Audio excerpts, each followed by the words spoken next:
নবীজি বলেন, কারো অন্তরের মধ্যে যদি গম পরিমাণ, জব পরিমাণ, সরিষার দানা পরিমাণ ইমান থাকে, গম পরিমাণ, জব পরিমাণ, সরিষার দানা পরিমাণ ঈমান, এই মানুষটা যদি বিভিন্ন অপরাধের কারণে জাহান্নামের সাজা ভোগ করতেও হয়, জাহান্নামের সাজা ভোগ করার পর আমি নবী বলে দিলাম, একদিন জাহান্নাম থেকে বের হয়ে ওই সরিষা পরিমাণ ঈমানের কারণে আল্লাহর জান্নাতে প্রবেশ করবে।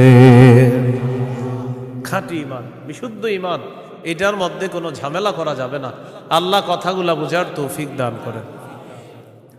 দোকানের শাটারটা লাগাইতেছেন, অর্ধেক শাটার আপনি নিছেন, মুয়াজ্জিন মসজিদের মধ্যে বলে কদ কামাতিস সালাহ, কদ কামাতিস সালাহ, নামাজ দাঁড়ায় গেছে, নামাজ দাঁড়িয়ে গেছে।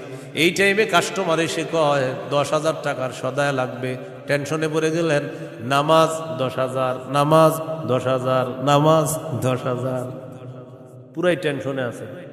আল্লাহ তাআলা বলেন, সম্পদ যেন তোমাদেরকে আল্লাহর থেকে দূরে সরায় না দেয়। নামাজ দাঁড়িয়ে গেছে, আপনি শাটারও লাগাইতেছেন নামাজে যাওয়ার জন্য, আল্লাহ তাআলা বলেন, এই শোনো, সম্পদ যেন আল্লাহর থেকে দূরে সরায় না দেয়। কাস্টমার কয় 10,000, মুয়াজ্জিন কয় কদ কামাতিস সালাহ, টেনশনে পড়ে গেছে, কি করব? সূরা তাহার 132 নম্বর আয়াতে আল্লাহ বলেন, লা নাসআলুকা রিজকা নাহনু নারযুকুকা, নবী আপনার কাছে আমি রিজিক চাই না, আমি আপনারে রিজিক দেই। পরিবারকে নামাজের কথা বলেন, নিজে নামাজ পড়েন। নামাজের পর আল্লাহ তাআলা রিজিকের কথা কেন বললেন? কারণ রিজিকের টেনশনে মানুষ নামাজ থেকে দূরে থাকে। আল্লাহ বলেন, বান্দা তুমি নামাজে যাও, আমি তোমার থেকে রিজিক চাই না, আমি আল্লাহ তোমাকে রিজিক দিয়ে দেই। আল্লাহ তাআলা বলেন, ইন কানা আবাউকুম, যদি তোমাদের মা বাবা, ওয়া আবনাউকুম, যদি তোমাদের সন্তান, ওয়া ইখওয়ানুকুম, যদি তোমাদের ভাই বোন, ওয়া আজওয়াজুকুম, যদি তোমাদের বিবি, ওয়া আশিরাতুকুম, যদি তোমাদের পরিবার আত্মীয় স্বজন, ওয়া আমওয়ালুন ইখতারাফতুমুহা, যদি তোমাদের উপার্জিত সম্পদ, ওয়া তিজারাতুন তাখশাউনা কাসাদাহা, তোমাদের ব্যবসা, যেই ব্যবসায় লস হওয়ার টেনশনে থাকো, ওয়া মাসাকিনু তারদাউনাহা, যে বাসস্থান তোমরা অনেক ভালোবাসো, আহাব্বা ইলাইকুম মিনাল্লাহ ওয়া রাসূলিহি ওয়া জিহাদিন ফি সাবিলি, আল্লাহ তাআলা বলেন, এই 8টা জিনিস যদি আল্লাহ এবং তার রাসূল চাইতে তোমাদের কাছে বেশি প্রিয় হয়, ফাতারাব্বাসু, অপেক্ষা করো, হাত্তা ইয়াতি আল্লাহু বিআমরি, আল্লাহ তাআলা গজব নিয়ে আসার অপেক্ষা করো। বলি নাউযুবিল্লাহ। কি শিখলাম? এই 8 জিনিসের প্রতি আমাদের মহব্বত আছে বেশি। আল্লাহ বলেন, এইগুলা যদি আল্লাহর চেয়ে বেশি মহব্বতের হয়, নবীর চেয়ে বেশি মহব্বতের হয়, চেয়ে বেশি মহব্বতের হয়, তাহলে গজবের অপেক্ষা থাকো। তাহলে কি শিখলাম? এই 8 জিনিসের চাইতে আল্লাহকে বেশি ভালোবাসা, রসুলকে বেশি ভালোবাসতে হবে। আল্লাহ তৌফিক দান করেন। এখানে কয় জিনিসের ভালোবাসার কথা হলো? 8 জিনিসের ভালোবাসার কথা। এবার আমার সাথে বলেন, সাধারণত মৌলিকভাবে 2টা জিনিস আমাদেরকে আল্লাহর থেকে দূরে রাখে। 1 সম্পদ, 2 সন্তান। এই 2টা মৌলিকভাবে আমাদেরকে খালি আল্লাহর থেকে গাফেল করে দেয়। সূরা মুনাফিকুনের 9 নম্বর আয়াতে আল্লাহ বলেন, ইয়া আইয়ুহাল্লাযীনা আমানু লা তুলহিকুম আমওয়ালুকুম ওয়ালা আওলাদুকুম আন যিকরিল্লাহ। আল্লাহ তাআলা বলেন, হে ঈমানদারগণ, লা তুলহিকুম আমওয়ালুকুম ওয়ালা আওলাদুকুম, তোমাদের সম্পদ, তোমাদের সন্তান তোমাদেরকে যেন গাফেল করে না দেয়, আন যিকরিল্লাহ, আল্লাহর স্মরণ থেকে যেন গাফেল করে না দেয়। ইন্নাল্লাহু ওয়া রাসূলুহু আহাব্বা ইলাইহি মিম্মা সিওয়াহুমা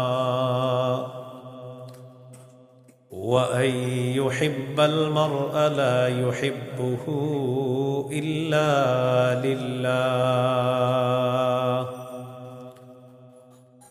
وأن يكره أن يعود في الكفر كما يكره أن يقذف في النار أو كما قال عليه الصلاة والسلام اللهم صل على محمد وعلى آل محمد كما صليت على إبراهيم وعلى آل إبراهيم إنك حميد مجيد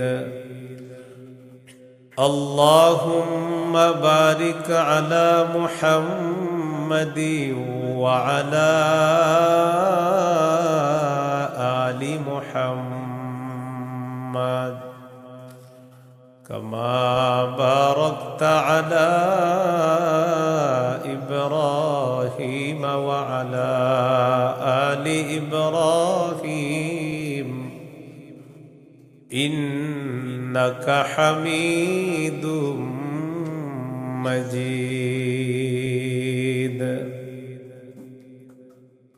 اللهم إني أعوذ بك من شر لساني ومن شر سمعي ومن شر بصري ومن شر مني ভাই বক্সের আওয়াজ কমান ভাই বক্সের আওয়াজ কমান জামিয়া মুহাম্মাদিয়া ইমদাদুল উলুম মাদ্রাসা গাজীপুর রওজাতুস সালিহাত মহিলা মাদ্রাসা গাজীপুরের উদ্যোগে হাফেজ ছাত্রদের পাগড়ি প্রদান উপলক্ষে ষষ্ঠ বার্ষিক ইসলামী মহাসম্মেলনের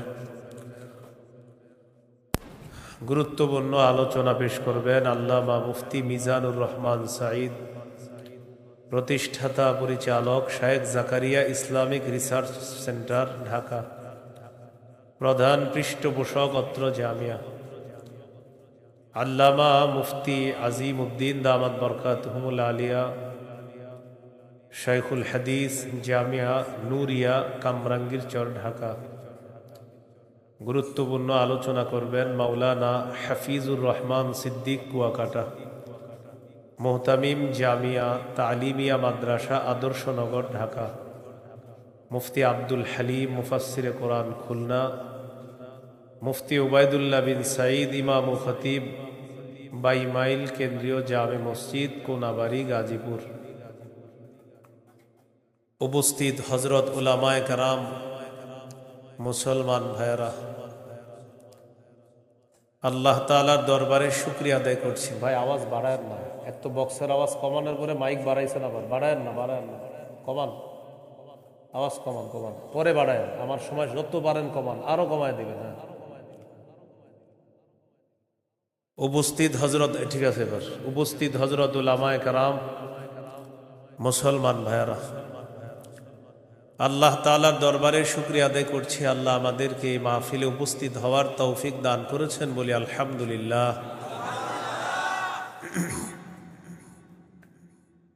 আমি আপনাদের সামনে সূরাতুল বাকারার 256 নম্বর আয়াতে কারিমা থেকে কয়েকটি আয়াত তেলাওয়াত করলাম। 256 নম্বর আয়াতে আল্লাহ তাআলা দ্বীনের ব্যাপারে আমাদেরকে দিক নির্দেশনা দিয়েছেন। লা ইকরাহা ফিদ্দীন, দিন গ্রহণ করার ক্ষেত্রে জোর করা যাবে না। কাউকে দিন গ্রহণ করার ক্ষেত্রে, ইসলাম গ্রহণ করার ক্ষেত্রে জোর করা যাবে না। তবে ইসলামের দাওয়াত দেওয়া যাবে, ইসলামের সৌন্দর্যতা তাদের সামনে পেশ করা যাবে। সূরা আলী ইমরানের 19 নম্বর আয়াতে আল্লাহ বলেন, ইন্নাদ-দীনা ইনদাল্লাহিল ইসলাম, নিশ্চয়ই দিন আল্লাহর কাছে ইসলাম। এটা হলো আয়াতের অনুবাদ। নিশ্চয়ই দিন আল্লাহর কাছে ইসলাম, মানে আল্লাহর কাছে একমাত্র দিন হলো ইসলাম। সূরা আলী ইমরানের 85 নম্বর আয়াতে আল্লাহ বলেন, وَمَن يَبْتَغِ غَيْرَ الْإِسْلَامِ دِينًا فَلَن يُقْبَلَ مِنْهُ। যে ব্যক্তি ইসলাম ছাড়া অন্য কোনো দিনকে গ্রহণ করে, অন্য কোনো কিছুকে দিন হিসাবে গ্রহণ করে, ফালাই ইউকবালা মিন, এটা তার থেকে গ্রহণ করা হবে না। কেউ যদি ইসলাম ছাড়া অন্য কোনো কিছুকে দিন হিসাবে গ্রহণ করে, এটা তার থেকে গ্রহণ করা হবে না, মানে ইসলাম ছাড়া অন্য কোনো দিন গ্রহণযোগ্য না। এটা অন্যকে দাওয়াত দিয়ে বোঝানো যায়। জাহিলি যুগের বন্ধা নারীরা, যাদের সন্তান হয় না, এই জাতীয় নারীরা মানত করলো, আমার যদি ছেলে হয় ছেলের ইহুদি বানাবো। নাউজুবিল্লাহ। কি বানাবে? নাজিবি গোত্রের ইহুদিদেরকে বের করে দেওয়ার জন্য হুকুম আসলো।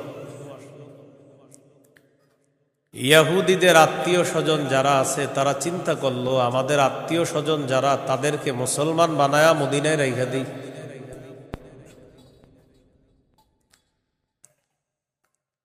হুসাইন আল আনসার নামে নবীর একজন সাহাবী, তিনি রাসূল সাল্লাল্লাহু আলাইহি সাল্লামের কাছে গেলেন, গিয়ে বললেন, ইয়া রাসূলুল্লাহ, আমার দুজন পুত্র সন্তান খ্রিস্টান, আমি তাদেরকে যদি জোর করে মুসলমান বানিয়ে মদিনায় রেখে দিই। বাবা মুসলমান, সন্তান খ্রিস্টান। রাসূলুল্লাহ সাল্লাল্লাহু আলাইহি সাল্লামকে বললেন, আমি আমার দুই পুত্রকে যদি জোর করে মুসলমান বানিয়ে রেখে দেই, তখন আল্লাহ তাআলা সূরা বাকারার 256 নম্বর আয়াত নাজিল করলেন, লা ইকরাহা ফিদ্দীন। ইসলাম গ্রহণ করার ক্ষেত্রে জোর করা যাবে না। কদ তাবায়্যানার রুশদু মিনাল গাই। হেদায়েত স্পষ্ট হয়ে গিয়েছে গুমরাহি থেকে, পথভ্রষ্টতা থেকে। কোনটা হেদায়েত, কোনটা গুমরাহি, এটা মানুষের কাছে স্পষ্ট। এই কথা আল্লাহ কেন বললেন? হেদায়েত মানুষের সামনে এখন স্পষ্ট, এখন যদি মানুষ গ্রহণ না করে, এটা তার হতভাগা হওয়ার লক্ষণ। যদি সে গ্রহণ করে, এটা তার সৌভাগ্য, সে একজন সৌভাগ্যবান। সে সৌভাগ্যবান হওয়ার লক্ষণ হবে যদি হেদায়েত গ্রহণ করে। জোর করে বলা যাবে না তুমি মুসলমান হতেই হবে।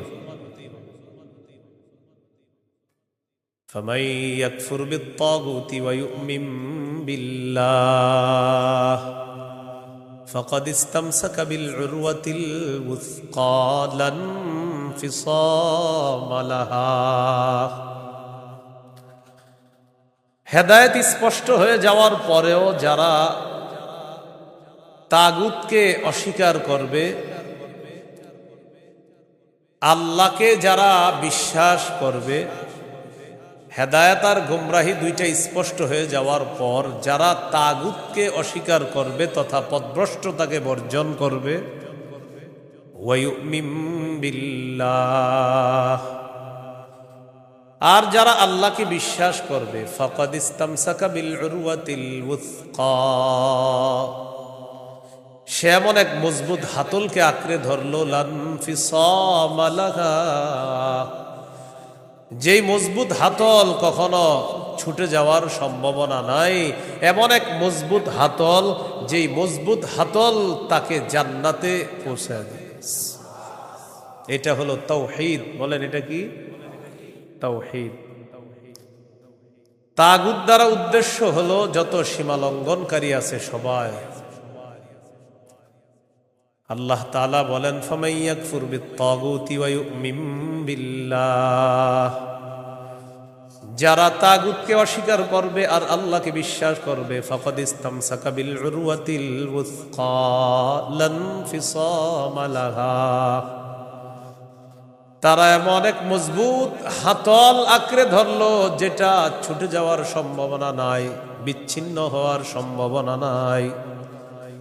এই মজবুত হাতলের নাম হলো তাওহীদ, আল্লাহর একত্ববাদ স্বীকার করা।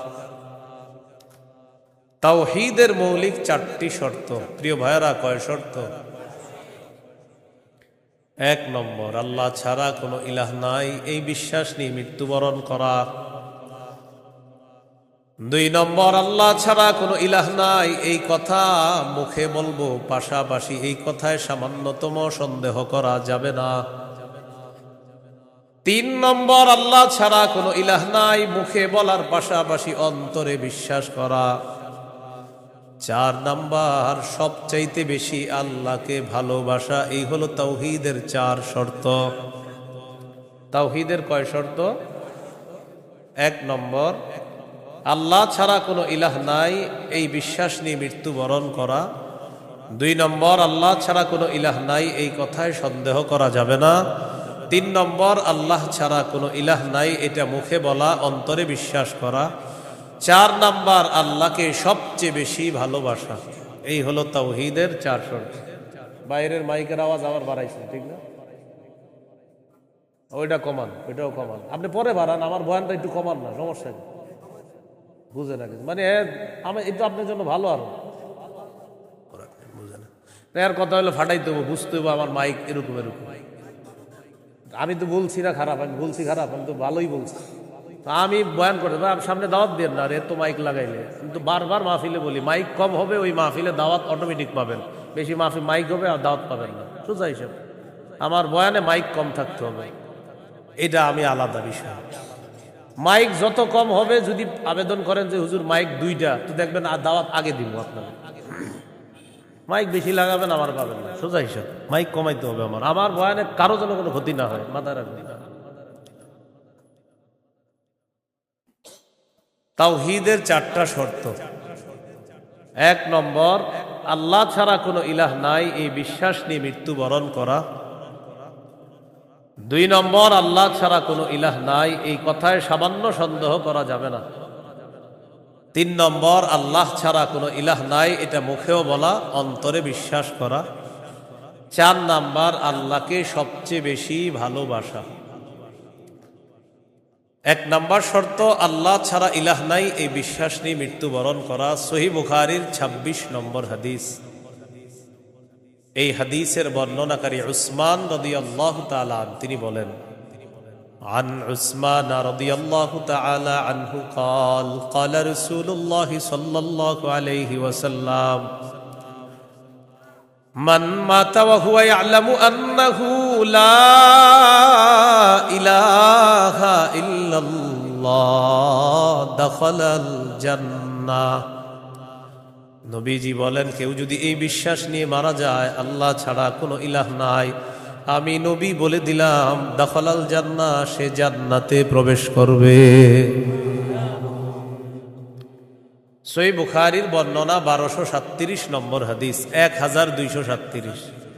জিবরিল আমিন নবীর কাছে আসছে, আসার পর বললেন, বাশির উম্মাতাকা আন্নাহু মান মাতা মিন উম্মাতিক লা ইউশরিকু বিল্লাহি শাইআ দাখালাল জান্নাহ। জিবরিল আমিন আসছে, আসার পর বলে, ইয়া রাসূলুল্লাহ, আপনার উম্মতের মধ্যে যারা শিরিক না করে মারা যাবে, আল্লাহ তাআলা আমাকে পাঠিয়েছে আপনাকে বলার জন্য, শিরিক করা ছাড়া যারা মারা যাবে আপনি ওই উম্মতকে জান্নাতে প্রবেশের সুসংবাদ জানায়া দেন। বুঝে আসছেনি সবার? তাহলে 1 নাম্বার, আল্লাহ ছাড়া কোনো ইলাহ নাই এই বিশ্বাস নিয়ে মৃত্যুবরণ করা।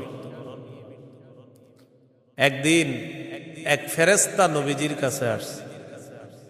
নবীজি সাল্লাল্লাহু আলাইহি সাল্লাম বলেন, আতানি আতিম মির রাব্বি ফাখায়্যারানি বাইনা আইয়ুদখিলা নিসফা উম্মতি আল জান্নাহ ওয়া বাইনা আশ-শাফাআহ। নবী বলেন, একজন ফেরেশতা আমার কাছে আসছে, আসার পর আমাকে 2টি বিষয়ের স্বাধীনতা দিয়েছে যে কোনো একটা গ্রহণ করার জন্য। ফেরেশতা আমাকে বলল, হাবিব, আপনি যদি চান আপনার অর্ধেক উম্মত আপনি জান্নাতে নিতে পারবেন, আর যদি চান আপনি সুপারিশ করতে পারবেন, তবে 2টি গ্রহণ করা আপনার জন্য। এই সুযোগ আপনি পাবেন না, যে কোনো একটি গ্রহণ করতে হবে। হয়তো অর্ধেক উম্মত জান্নাতে নিবেন, না হয় আপনি সুপারিশ গ্রহণ করবেন। আমাদের নবী বলেন ইখতারতুশ শাফাআ, আমি সুপারিশ করাটাই আল্লাহর থেকে গ্রহণ করে নিলাম। বলেন তবে, বলেন সবাই বলেন তবে। এই সুপারিশ শুধু তারাই পাবে যারা শিরিক করবে না। নবীজি বলেন ওয়াহিয়া লিমান লা ইউশরিকু বিল্লাহি শাইআ, আমার সুপারিশ শুধু তারাই পাবে যারা আল্লাহর সাথে শিরিক করবে না, তারাই শুধু আমার সুপারিশ পাবে, অন্যরা কিন্তু আমার সুপারিশ পাবে না। সহিহ বুখারীর বর্ণনা ৯৯ নম্বর হাদিসে আল্লাহর নবীর সাহাবী আবু হুরায়রা রাদিয়াল্লাহু তাআলা আন নবীকে প্রশ্ন করলেন, মান আসআদুন নাসি বিশাফাআতিকা ইয়াউমাল কিয়ামাতি ইয়া রাসূলুল্লাহ। হুজুর, কিয়ামতের ময়দানে আপনার সুপারিশের মাধ্যমে কোন ব্যক্তি সবচেয়ে সৌভাগ্যবান হবে আমাকে একটু বলেন। নবীজি বললেন, আবু হুরায়রা, আমি জানতাম তোমার আগে এই প্রশ্ন আমাকে কেউ করবে না। লিমা রাআইতু মিন হিরসিকা আলাল ইলম, ইলমের প্রতি তোমার যে আগ্রহ, বিদ্যার প্রতি তোমার যে আগ্রহ, আমি জানতাম তোমার আগে এই প্রশ্ন আমাকে কেউ করবে না, তুমি যেই প্রশ্নটা করছো। তো যেহেতু তুমি প্রশ্নটা করেই ফেলছো, উত্তরটা নাও। আসাদুন নাসি বিশাফাআতি ইয়াউমাল কিয়ামাতি মান ক্বালা লা ইলাহা ইল্লাল্লাহ খালিসাম মিন কিবালি নাফসি, কোন ব্যক্তি যদি দিল থেকে বলে লা ইলাহা ইল্লাল্লাহ আর এই বিশ্বাস নিয়ে যদি মারা যায়, কিয়ামতের ময়দানে আমার সুপারিশের মাধ্যমে এই ব্যক্তি সবচাইতে সৌভাগ্যবান বান্দা হয়ে যাবে। কি শিখলাম বলেন? লা ইলাহা ইল্লাল্লাহ। তিরমিজির বর্ণনা ৩৫৯২ নম্বর হাদিস। ক্বালা রাসূলুল্লাহ সাল্লাল্লাহু আলাইহি ওয়াসাল্লাম, মা আবদুন ক্বালা লা ইলাহা ইল্লাল্লাহ মুখলিসান কাত্তু ইল্লা ফুতিহাত লাহু আবওয়াবুস সামাই হাত্তা তুফজিয়া ইলাল আরশ। নবীজি বলেন, কোন বান্দা যদি একবার ইখলাসের সাথে লা ইলাহা ইল্লাল্লাহ পাঠ করে, আল্লাহর আসমানের সবগুলা দরজা খুলে দেওয়া হয়, তার লা ইলাহা ইল্লাল্লাহ যেন আরশ পর্যন্ত পৌঁছে যায়। তাওহীদের কয় শর্ত ভুলে গেছে? কয় শর্ত? ১ নম্বর, আল্লাহ ছাড়া ইলাহ নাই, এই বিশ্বাস নিয়ে মরতে হবে। ২ নম্বর, আল্লাহ ছাড়া কোনো ইলাহ নাই, এই কথায় সামান্য সন্দেহ করা যাবে না। সূরা হুজুরাতের ১৫ নম্বর আয়াতে আল্লাহ বলেন, ইন্নামাল মুমিনুনা আল্লাযীনা আমানু বিল্লাহি ওয়া রাসূলিহি সুম্মা লাম ইয়ারতাবু ওয়াজাহাদু বিআমওয়ালিহিম ওয়া আনফুসিহিম ফী সাবিলিল্লাহ উলাইকা হুমুস সাদিকুন। আল্লাহ তাআলা বলেন, প্রকৃত ঈমানদার হলো তারা যারা আল্লাহকে বিশ্বাস করে, রাসূলকে বিশ্বাস করে, সামান্য সন্দেহ করে না। ওয়াজাহাদু বিআমওয়ালিহিম ওয়া আনফুসিহিম ফী সাবিলিল্লাহ, যারা নিজেদের জানমাল নিয়ে আল্লাহর রাস্তায় লড়াই করে। আল্লাহ বলেন, উলাইকা হুমুস সাদিকুন, আমি আল্লাহ তাদেরকে কোরআনে খাঁটি সত্যবাদী বলে ঘোষণা করলাম। এরা খাঁটি সত্যবাদী, আল্লাহকে বিশ্বাস করে, রাসূলকে বিশ্বাস করে, একটু সন্দেহ করে না। ৩ নম্বর শর্ত, লা ইলাহা ইল্লাল্লাহ, আমি মুখে উচ্চারণ করলাম আল্লাহ ছাড়া কোনো ইলাহ নাই, অন্তরেও বিশ্বাস করা। মুখে বললাম আল্লাহ ছাড়া কোনো ইলাহ নাই, অন্তরে যদি ঝামেলা থাকে এটা হবে মুনাফিক মার্কা শয়তান, নেফাকি হবে। এটা কি হবে বলেন তো? সবাই বলেন কি হবে?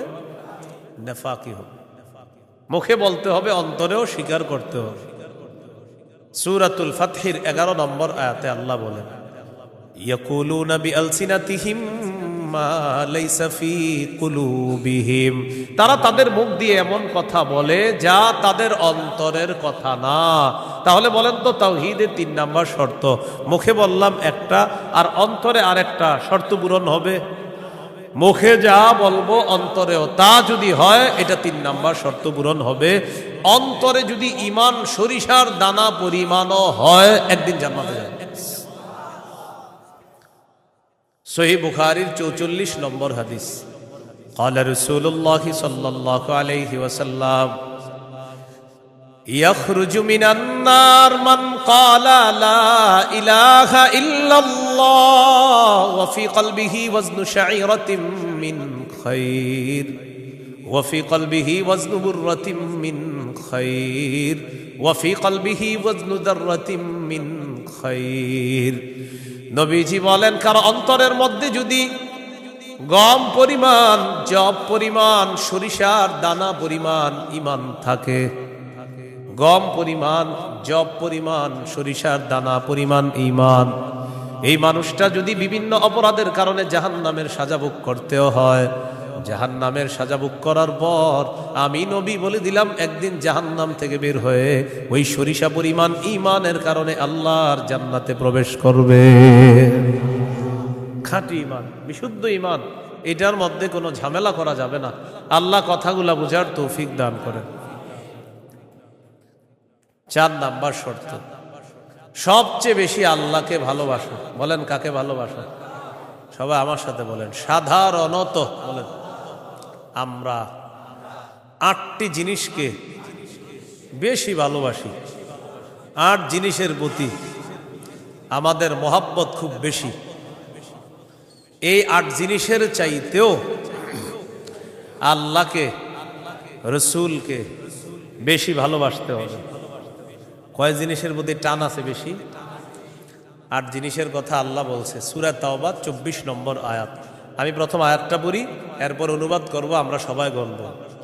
আল্লাহ তাআলা বলেন, কুল ইন কানা আবাউকুম ওয়া আবনাউকুম ওয়া ইখওয়ানুকুম ওয়া আজওয়াজুকুম ওয়া আশীরাতুকুম ওয়া আমওয়ালুন ইকতারাফতুমুহা ওয়া তিজারাতুন তাখশাউনা কাসাদাহা ওয়া মাসাকিনু তারদাউনাহা আহাব্বা ইলাইকুম মিনাল্লাহি ওয়া রাসূলিহি ওয়া জিহাদিন ফি সাবিলিহি ফাতারাব্বাসু হাত্তা ইয়াতিয়াল্লাহু বিআমরি। কত?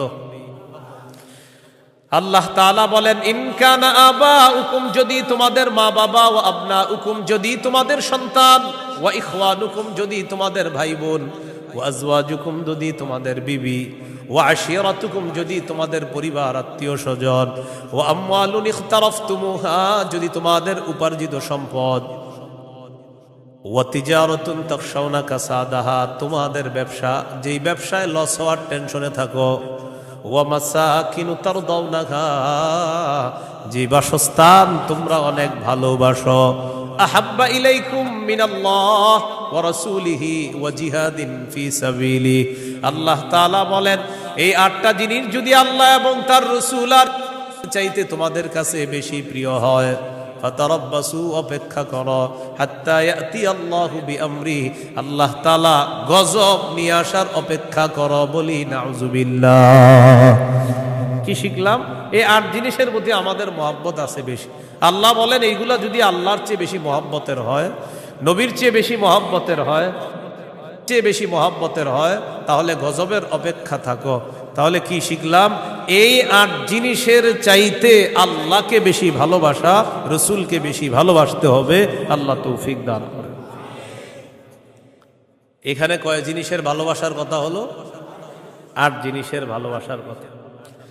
এবার আমার সাথে বলেন, সাধারণত মৌলিকভাবে 2টা জিনিস আমাদেরকে আল্লাহর থেকে দূরে রাখে। 1 সম্পদ, 2 সন্তান।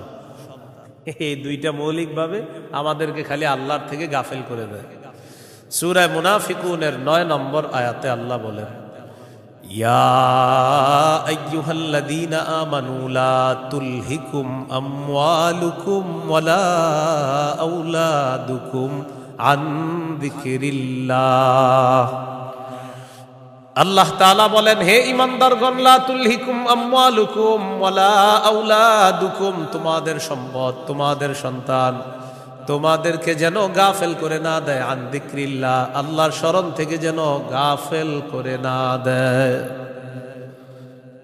দোকানের শাটারটা লাগাইতেছেন, অর্ধেক শাটার আপনি নিছেন, মুয়াজ্জিন মসজিদের মধ্যে বলে কদ কামাতিস সালাহ, কদ কামাতিস সালাহ, নামাজ দাঁড়ায় গেছে, নামাজ দাঁড়িয়ে গেছে। এই টাইমে কাস্টমার এসে কয় 10,000 টাকার সদায় লাগবে, টেনশনে পড়ে গেলেন, নামাজ 10,000, নামাজ 10,000, নামাজ 10,000, পুরাই টেনশনে আছে।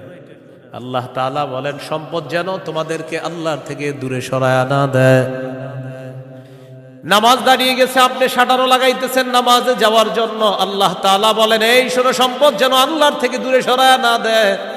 কাস্টমার কয় 10,000, মুয়াজ্জিন কয় কদ কামাতিস সালাহ, টেনশনে পড়ে গেছে, কি করব? সূরা তাহার 132 নম্বর আয়াতে আল্লাহ বলেন লা নাসআলুকা রিজকা নাহনু নারযুকুকা, নবী আপনার কাছে আমি রিজিক চাই না, আমি আপনারে রিজিক দেই। পরিবারকে নামাজের কথা বলেন, নিজে নামাজ পড়েন। নামাজের পর আল্লাহ তাআলা রিজিকের কথা কেন বললেন? কারণ রিজিকের টেনশনে মানুষ নামাজ থেকে দূরে থাকে। আল্লাহ বলেন বান্দা তুমি নামাজে যাও, আমি তোমার থেকে রিজিক চাই না, আমি আল্লাহ তোমাকে রিজিক দিয়ে দেই। সম্পদ আল্লাহর থেকে দূরে রাখে। আর হলো সন্তান, সারাদিন কান্নাকাটি করে না, যেই জোহর নামাজে রওনা করবেন ওই টাইমে কয় আমি চিপস খাবো, সারাদিন কানবে না। যখন নামাজে যাবেন তখন এর দুনিয়ার যত কিছু আছে সব খাইতে মন চায়, ইবলিস এসে খোঁচায় কয়টা কয়টা কয়টা। আপনি তখন বুদ্ধি করে কি করবেন, ওইটারে প্যাম্পাস পরায়া মসজিদের এক কোনায় নিয়ে বসায় তুমি বসে থাকেন, বসে থাকেন, বুঝেন নাই? আর ইবলিস রে বলবেন ইবলিস তুমি যেই ঝামেলাটা আমার সাথে ডেলি নামাজের সময় করো, এই ঝামেলা করে কাজ হবে না। কারণ নামাজের সময় তুই যতবার আমার সন্তানরে খোঁচাবি, ওরে ততবার কাঁধে করে মসজিদে নিয়ে যাবো, প্যাম্পাস পরায় ওটারও নিয়ে যাবেন মসজিদে, নিয়ে পাশে বসায় রাখবেন। ইবলিস বুঝা ফেলবে না এই রে খোঁচায় লাভ না, এরে খোঁচাইলে দেখি সন্তানও নামাজি বানায় ফেলবে। সুবহানাল্লাহ। সম্পদ সন্তান আল্লাহর থেকে আমাদেরকে দূরে রাখে। প্রিয় ভাইয়েরা, এই দুই জিনিস যেন আমাদের মধ্যে এত মহব্বত গালেব না হয় যে এই দুই জিনিস এত পরিমাণ মহব্বত করতে গেলাম, আল্লাহকে ভুলে গেলাম, রসুলকে ভুলে গেলাম, আখেরাত ভুলে গেলাম। এমনটা ভালোবাসি, সন্তান ভালোবাসি, মা ভালোবাসি, বাবা ভালোবাসি ঠিক, কিন্তু এর চেয়ে বেশি ভালোবাসি আল্লাহ। এই হলো আল্লাহকে সবচেয়ে, তাওহীদের কয় শর্ত? 4 নাম্বার। সবচেয়ে বেশি কাকে ভালোবাসা? আল্লাহকে, রসুলকে সবচেয়ে বেশি ভালোবাসা, আল্লাহকে এরপর রসুলকে সবচেয়ে বেশি ভালোবাসা। সহিহ বুখারীর বর্ণনা 16 নম্বর হাদিস, ক্বালা রাসূলুল্লাহ সাল্লাল্লাহু আলাইহি ওয়াসাল্লাম সালাসুন মান কুন্না ফীহি ওয়াজাদা হালাওয়াতাল ঈমান। নবীজি বলেন 3টা বৈশিষ্ট্য যদি কারো মধ্যে থাকে, সে অন্তরের মধ্যে ঈমানের স্বাদ আস্বাদন করতে পারবে। 1 নাম্বার, ইয়াকুন আল্লাহু ওয়া রাসূলুহু আহাব্বা ইলাইহি মিম্মা সিওয়াহুমা, আল্লাহ আল্লাহ রসুল ছাড়া যত কিছু আছে সবকিছুর চাইতে আল্লাহ আর তার নবীকে বেশি ভালোবাসা। 2 নাম্বার, ওয়া আইয়ুহিব্বাল মারআ লা ইউহিব্বুহু ইল্লা লিল্লাহ, কোন মুসলমানকে শুধুমাত্র আল্লাহর জন্য ভালোবাসা। 3 নাম্বার, আইয়াকরাহা আইয়াউদা ফিল কুফরি কামা ইয়াকরাহু আইয়ুকযাফা ফিন্নার, আগুনের মধ্যে পুড়ে যাওয়া যেমন অপছন্দ, তেমনি ভাবে কুফরি করাটাও এমন অপছন্দ হওয়া। কোটি কোটি টাকা আপনার সামনে রাখা হলো আর বলা হলো আগুনে পুড়ে মারা যাও, আপনি তখন জবাব দিবেন আপনার কি মাথা খারাপ? আগুনে পুড়ে যদি আমি মারা যাই, তুই কোটি টাকা দিয়ে আমি করব কি? এবার আপনাকে বলা হলো কোটি কোটি টাকা দেওয়া হবে, তুমি কুফরি করো, আপনি জবাব দিবেন কোটি টাকার বিনিময়ে যেমন দুনিয়ার আগুনে পুড়তে চাই না, তেমনি ভাবে কোটি টাকার বিনিময়ে কুফরি করে জাহান্নামের আগুনেও পুড়তে চাই না। নবীজি বলেন কারো মধ্যে যদি এমন অনুভূতি থাকে আগুনে পুড়ে যাওয়া তার অপছন্দ, তেমনি ভাবে কুফরি করাটাও তার কাছে অপছন্দের, আল্লাহ তাআলা তার অন্তরের মধ্যে ঈমানের স্বাদ তৈরি করে দিবেন, ঈমানের স্বাদ দিবেন। তো এই 3টার মধ্যে একটা হলো আল্লাহকে বেশি ভালোবাসা। বলেন তো তাওহীদের কয় শর্ত? এক নম্বর, আল্লাহ ছাড়া কোনো ইলাহ নাই, এই বিশ্বাস নিয়ে মৃত্যুবরণ করা। দুই নম্বর, আল্লাহ ছাড়া কোনো ইলাহ নাই, এটার মধ্যে একটুও সন্দেহ করা যাবে না। তিন নম্বর, আল্লাহ ছাড়া কোনো ইলাহ নাই, এটা মুখে বলা, অন্তরে স্বীকার করা, বিশ্বাস করা। চার নম্বর, আল্লাহকে সবচেয়ে বেশি ভালোবাসা। এই চার শর্ত পূরণ করে আমরা যেন কবরে যেতে পারি, আল্লাহ তাআলা তৌফিক দান করেন। এরপরে আল্লাহ বলেন, ওয়াল্লাহু সামিউন আলিম, আল্লাহ সর্বশ্রোতা সর্বজ্ঞানী। এটা হলো সূরা বাকারার 256 নম্বর আয়াত। এখন আপনাদেরকে 56 নম্বর আয়াত থেকে জিজ্ঞাসা করতে চাই, একটা হলো তাগুতের দল আর একটা হলো আল্লাহর দল। দুনিয়াতে মৌলিকভাবে মানুষের দল দুইটা, একটা হলো হিজবুল্লাহ আল্লাহর দল, আর একটা হিজবুশ শয়তান শয়তানের দল। এই দুই দল মৌলিকভাবে মানুষের মধ্যে সূরা মুজাদালায় দুই দলের কথা আছে। তো এই দুই দলের মধ্যে আমরা কার দলে থাকবো? আল্লাহর দলে না শয়তানের দলে? আল্লাহর দলে আমরা যারা থাকবো, আল্লাহ আমাদের অভিভাবক হয়ে যাবে। এই কথাটা আল্লাহ সূরা বাকারার 257 নম্বর আয়াতে বলতেছে। মন দিয়ে শুনেন কি বল, আল্লাহু ওয়ালিয়ুল্লাযীনা আমানু, যারা ঈমানদার তাদের অভিভাবক আল্লাহ। সুবহানাল্লাহ। আপনারা মাঝে মাঝে এমনি দোয়া করতে পারেন না, আল্লাহ আপনি আমার অভিভাবক, আল্লাহ আপনি অভিভাবক। আল্লাহ সূরা বাকারা 257 নম্বর আয়াতে বলছেন, আপনি আমার অভিভাবক। আল্লাহ আমি তো সমস্যায় আছি, আমারে সমাধান করে দাও। এভাবে বলতে হবে, আল্লাহ আপনি বলছেন আপনি আমার অভিভাবক, আল্লাহ আপনি আমার সমস্যা সমাধান করে দেন। এইভাবে আল্লাহকে বলতে হবে। আল্লাহু ওয়ালিয়ুল্লাযীনা আমানু, আল্লাহ বলেন যারা ঈমানদার তাদের অভিভাবক হলেন আল্লাহ। ইউখরিজুহুম মিনাজ যুলুমাতি ইলান নূর, আল্লাহ তাআলা অভিভাবক ঈমানদারদেরকে অন্ধকার থেকে বের করে আলোর দিকে আল্লাহ তাআলা নিয়ে যায়। ওয়াল্লাযীনা কাফারু আউলিয়াউহুমুত তাগুত, আর যারা কাফের তাদের অভিভাবক হলো শয়তান। বলেন তো ঈমানদারের অভিভাবক কে? কাফেরের অভিভাবক কে? উলাইকা আসহাবুন নারি হুম ফিহা খালিদুন। আল্লাহ বলেন যারা তাগুতের অনুসারী তারা চিরস্থায়ীভাবে জাহান্নামে থাকবে। বলি নাউজুবিল্লাহ। তাগুত বলা হয় যত সীমা লঙ্ঘনকারী আছে, জালেম, সব তাগুত। এই তাগুত এটা পুরুষ হোক আর মহিলা হোক, এই তাগুত যারা এরা জালেম অথবা জালেমা, সব তাগুত। তবে কষ্টের বিষয় আর দুঃখের বিষয়, আমরা বারবার এক তাগুত ছেড়ে আরেক তাগুতকে ধরি। এক তাগুত ছেড়ে আরেক তাগুতকে কি করি? ধরি। কেন ধরি জানেন? বৃষ্টি থেকে বাঁচার জন্য ঝর্ণা নিচে এসে দাঁড়ায় আর কি। কোথায় দাঁড়াই? বাঁচার জন্য কি থেকে কোথায় এসে দাঁড়াই? এক তাগুতকে ছেড়ে আরেক তাগুত ধরা, বানি বৃষ্টি থেকে বাঁচার জন্য ঝর্ণার নিচে এসে দাঁড়ায়। ভাই কিছু ঘটনাকে ঝর্ণার নিচে কেন? আর বললেন না বাইরে বৃষ্টি, তো এনে কি? এই জন্য মনে রাখবেন, শত্রু এটা কখনো বন্ধু হবে না। এরে আপনি যতই মনে করেন বন্ধু, এই শত্রু সব সময় শত্রু। সূরা মাঈদার 51 নম্বর আয়াতে আল্লাহ বলে দিয়েছেন। এবার আল্লাহ তাআলা কি বলে দেখেন, সূরা বাকারার 257 নম্বর আয়াত গেল 258 নম্বর আয়াতে আল্লাহ তাআলা এবার আমাদের আকীদা বিশুদ্ধ করবে। কি বিশুদ্ধ করবে বলেন তো? দুনিয়াতে আমাদের অভিভাবক কে? বেঁচে আছি কে বাঁচিয়ে রাখছেন? মৃত্যু দিবেন কে? মৃত্যুর পর জীবিত করবেন কে? এই আকীদাটা এখন আল্লাহ তাআলা সংশোধন করবে যে শোনো, আমি তোমাদেরকে বাঁচিয়ে রাখছি, মৃত্যুর পর আমি জিন্দা করব, কিন্তু এখানে কোনো সন্দেহ করবা না।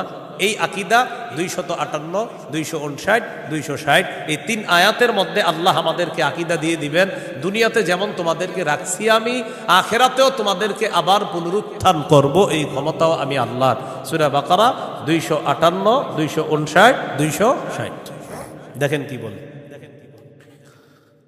ألم تر إلى الذي حاج إبراهيم في ربه أن آتاه الله الملك إذ قال إبراهيم ربي الذي يحيي ويميت قال أنا أحيي وأميت قال إبراهيم فإن الله يأتي بالشمس من المشرق فأت بها من المغرب فبهت الذي كفر والله لا يهدي القوم الظالمين নবী আপনি কি দেখেন নাই ওই ব্যক্তির ব্যাপারে চিন্তা করেন নাই যে ব্যক্তি ইব্রাহিম নবীর সাথে তার রবের ব্যাপারে ঝগড়া করেছে, যেই রব তাকে রাজত্ব দান করেছে ওই রবের ব্যাপারে লোকটা ঝগড়া করেছে ইব্রাহিম নবীর সাথে।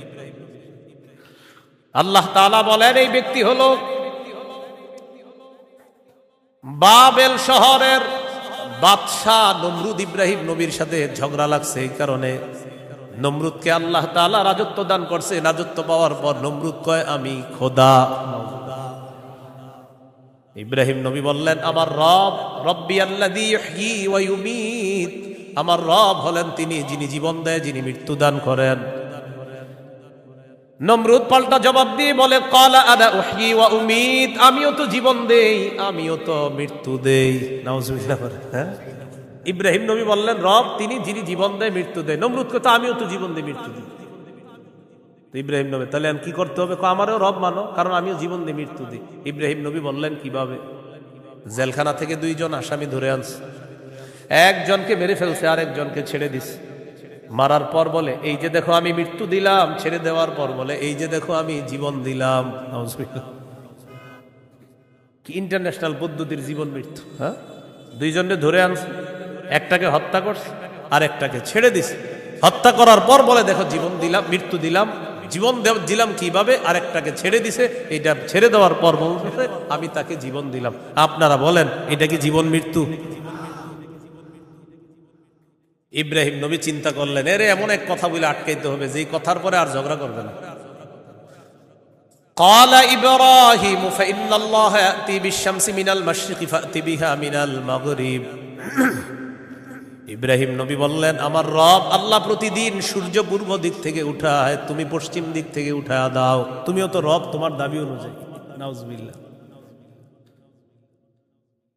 ফাবুহিতাল্লাযী কাফার, আল্লাহ তাআলা বলেন যে ঝগড়া করছে নমরুদ কাফের, ধরাশয়ী হয়ে গেল, ঝগড়ায় হেরে গেল।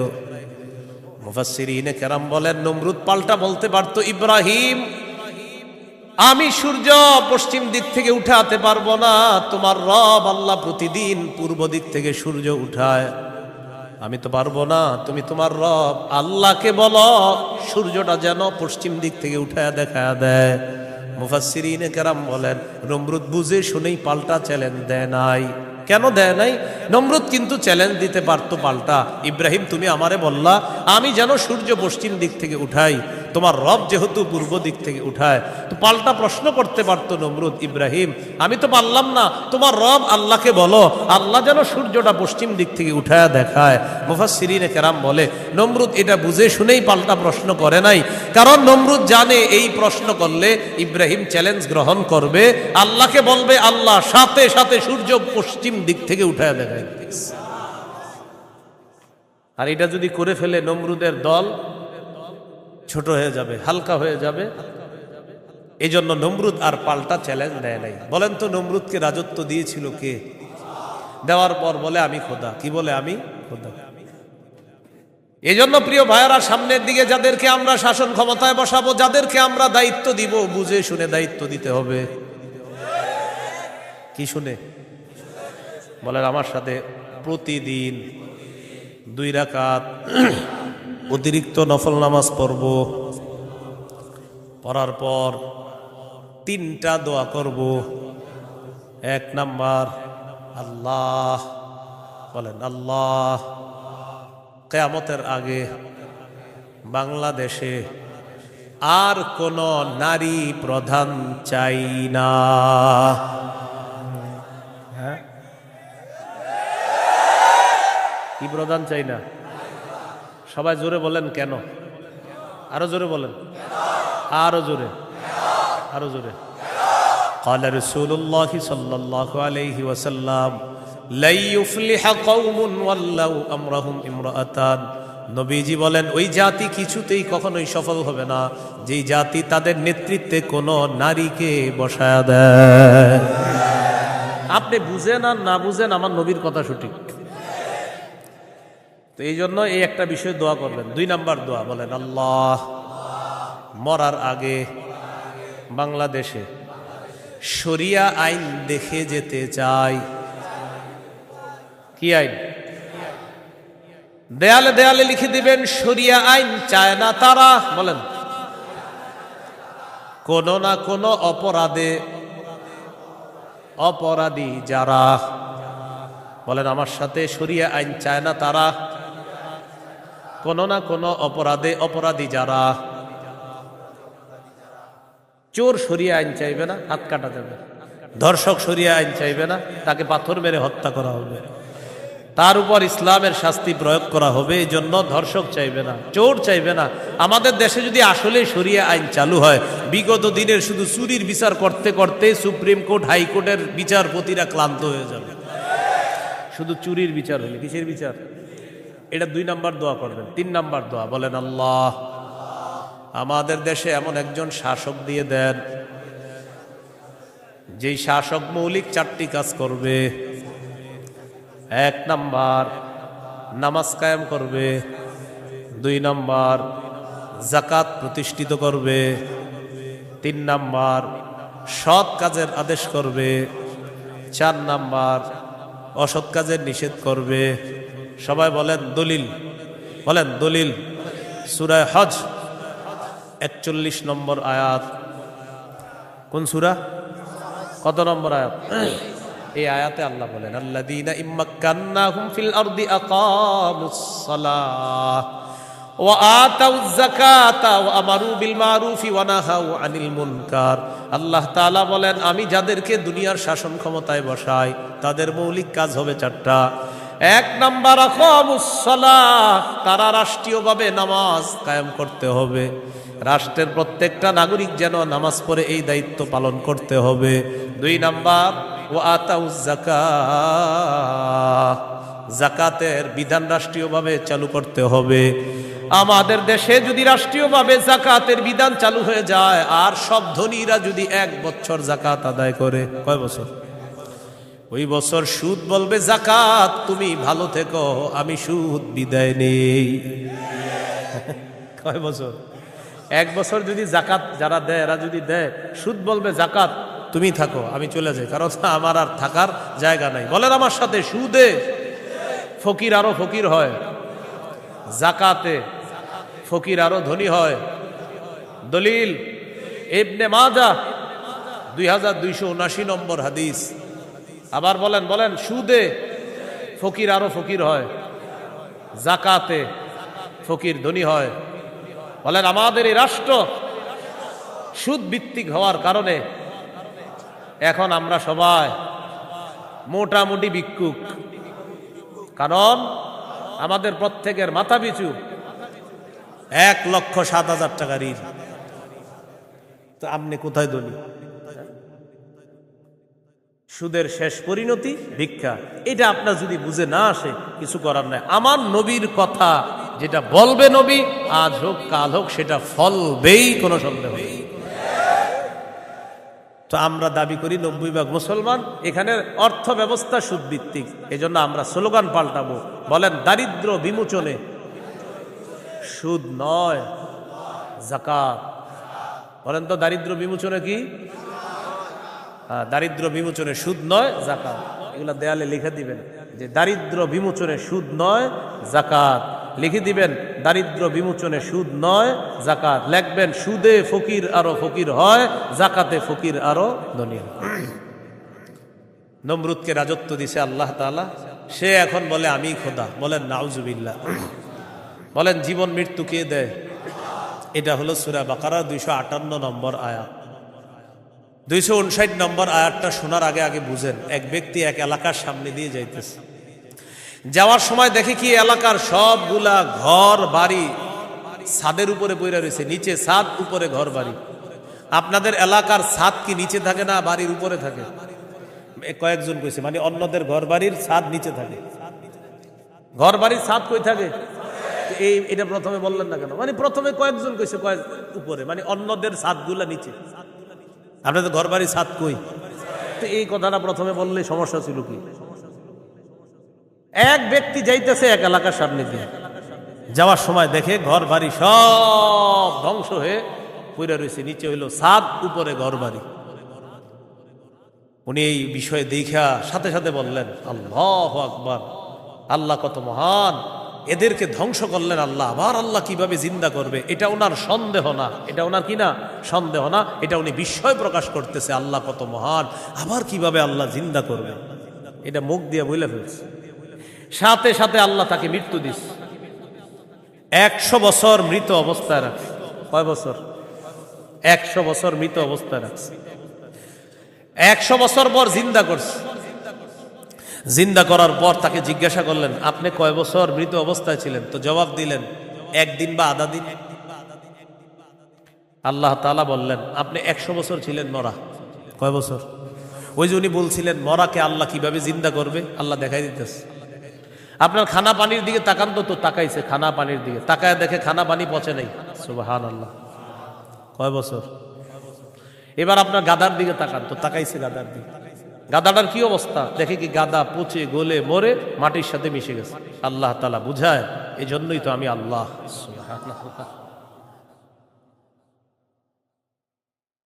এবার আল্লাহ তাআলা বললেন, দেখেন গাদার অস্থিগুলা মাটির সাথে মিশে গেছে, আমি এগুলারে উঠাই। তো হাড্ডি উঠাইছে, উঠানোর পর এটার উপরে আল্লাহ গোস্তের প্রলেপ দিয়ে এটার মধ্যে প্রাণ সঞ্চার করে আবার গাদা জিন্দা করে দিচ্ছে। বলেন মৃতকে জিন্দা করে কে? এই কথাটাই আল্লাহ তাআলা বলেন, আও কাল্লাযী মাররা আলা ক্বরিয়াতি ওয়া হিয়া খাফিয়াতুন আলা উরুশিহা। অথবা নবী আপনি কি ওই ব্যক্তির ব্যাপারে চিন্তা করেন নাই যে ব্যক্তি এক এলাকার সামনে দিয়ে গেছে, যাওয়ার সময় দেখে এলাকার সবগুলা ঘর বাড়ি ছাদের উপর পড়া, এর মানে ঘর বাড়িগুলা সব ধ্বংস। ক্বালা আন্না ইউহয়ী হাযিহিল্লাহু বা'দা মাউতিহা। তখন তিনি বললেন, আল্লাহ তাআলা কিভাবে তাদেরকে মৃত্যুর পর আবার পুনরায় জিন্দা করবেন। ফাআমাতাহুল্লাহু মিআতা আমিন। আল্লাহ তাআলা তাকে 100 বছরের জন্য মৃত্যু দিলেন। সুম্মা বাআসা, আবার তাকে জিন্দা করলেন। করার পর আল্লাহ বললেন, ক্বালা কাম লাবিস্তা, কতদিন আপনি এইভাবে মৃত অবস্থায় কাটিয়েছেন? তিনি জবাব দিলেন, লাবিস্তু ইয়াওমান আও বা'দা ইয়াওম, একদিন বা আধা দিন আমি মৃত অবস্থায় ছিলাম। কয়দিন? না আপনারা বলেন আসলে কয় বছর? আল্লাহ তাআলা বলেন, ক্বালা বাল লাবিস্তা মিআতা আমিন ফানজুর ইলা তাআমিকা ওয়া শারাবিকা লাম ইয়াতাসান্না। আপনি 100 বছর মরা ছিলেন, খানার দিকে তাকান, পানির দিকে তাকান, লাম ইয়াতাসান্না, পচে নাই। সুবহানাল্লাহ। ওয়ানজুর ইলা হিমারিকা, গাদাটার দিকে তাকান, গাদার দিকে তাকাইছে, তাকায় দেখে পচে গলে মাটির সাথে মিশে গেছে। আল্লাহ তাআলা বলেন, জানেননি কেন আপনাকে আমি মৃত্যু দিলাম, আবার 100 বছর পর আপনাকে আমি কেন জিন্দা করলাম? ওয়ালিনাজআলাকা আয়াতাল লিন্নাস, আমি আপনাকে দুনিয়ার মানুষের সামনে নিদর্শন হিসাবে রেখে দিলাম যে দেখো আমি আল্লাহ মৃতকে জিন্দা করি, এর দৃষ্টান্ত দুনিয়াতেই দেখায়া দিলাম। কয় বছর মৃত্যু রাখছে, এরপরে আল্লাহ আবার উঠেছে। এবার আল্লাহ বললেন, অনজুর ইলাল ইযামি কাইফা নুনশিজুহা, ওই যে আপনার গাদার অস্থিগুলা মাটির সাথে মিশে গেছে, দেখেন কিভাবে আমি উত্থিত করি। সুম্মা নাকসুহা লাহমা, এরপর দেখেন কিভাবে গোস্তের পোশাক হাড্ডিগুলার উপর পড়ায়া দেই। আল্লাহ গোস্তের পোশাক পরায়া প্রাণ সঞ্চার করে গাদা আবার জিন্দা করে। এবার তিনি বললেন, মানে কে? ওই যে যিনি বলছিলেন 100 বছর আগে আল্লাহ কিভাবে জিন্দা করবে, তখন তিনি বললেন, ক্বালা আ'লামু আন্নাল্লাহা আলা কুল্লি শাইইন কাদির। আমি বুঝতে পারছি, আমি জানি আল্লাহ সবকিছুর উপর ক্ষমতাবান। বলেন সবকিছুর উপর ক্ষমতাবান কে? 100 বছর মৃত রাইখা আবার জিন্দা করার ক্ষমতা কার? এখন আমি কি আপনাদেরকে বলছি লোকটাকে? এই লোকটাকে বলছি? বলি নাই। এলাকা কোনটা এটাও বলছি? বলি নাই। কোরআনে এলাকার নামও আসে নাই, ওই ব্যক্তির নামও আসে নাই। তবে মুফাসসিরিনে কেরাম বলেন, এই ব্যক্তি যে একজন নবী ছিলেন এতে সন্দেহ নেই।